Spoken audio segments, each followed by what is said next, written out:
Je suis pas ici pour te faire aimer la trappe. Je suis ici pour te l'expliquer. Te montrer comment qu'elle est aujourd'hui. Pas comme dans les vieux films. Pas comme dans les rumeurs Facebook. Parce que j'en ai vu des gens qui crient que c'est barbare, cruel, inutile, jusqu'à ce que le problème débarque chez eux. Puis là, soudainement, ils veulent quelqu'un pour régler ça.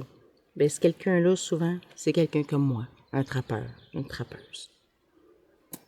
Alors, si t'as 2 minutes, reste, écoute, parce que je vais t'expliquer pourquoi on piège encore aujourd'hui, puis pourquoi ça te concerne plus que tu pourrais le penser. T'es contre la trappe? OK. Mais t'es la première à paniquer quand un raton monte sur ton toit ou se faufile dans ton grenier, quand un coyote passe dans ta cour, quand une moufette se creuse un petit condo en dessous de ta galerie. Là, tu veux plus qu'un avis Facebook. Tu veux quelqu'un qui sait s'en occuper.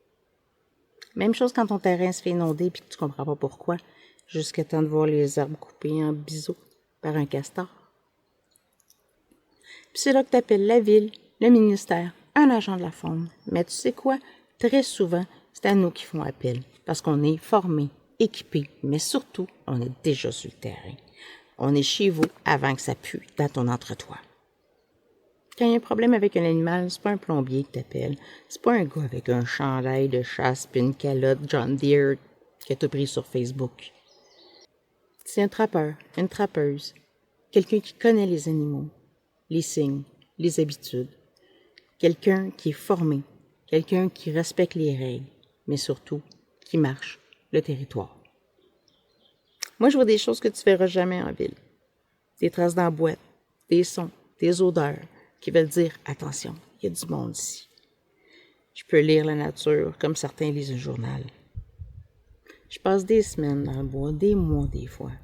Pas 1 heure ici, 1 heure là pour faire une saline, pas une fin de semaine dans une cage chauffée. Je vis ici. C'est pour ça que je sais quoi faire. La trappe, c'est pas un sport.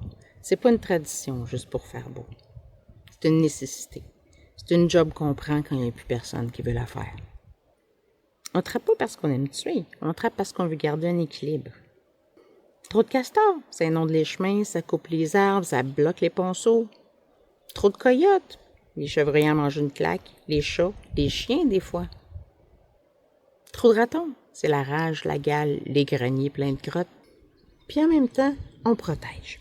Oui, on protège. On observe les premiers signes de maladie. On voit quand un animal est en détresse, quand il y a un changement de comportement, quand il y a un déséquilibre. Je suis pas biologiste, mais je suis là, sur le terrain. Des fois, je vois des choses que même les scientifiques voient pas. C'est pour ça qu'ils font souvent appel aux trappeurs pour certaines études. Alors oui, on trappe encore aujourd'hui, parce qu'on en a besoin, parce que la forêt, ça s'entretient, parce que ça se comprend, puis ça se vit.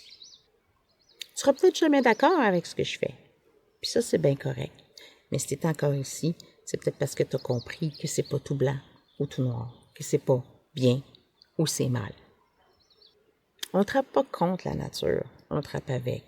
On vit ici, on l'observe, on la comprend, on l'aime, puis on en prend soin à notre façon.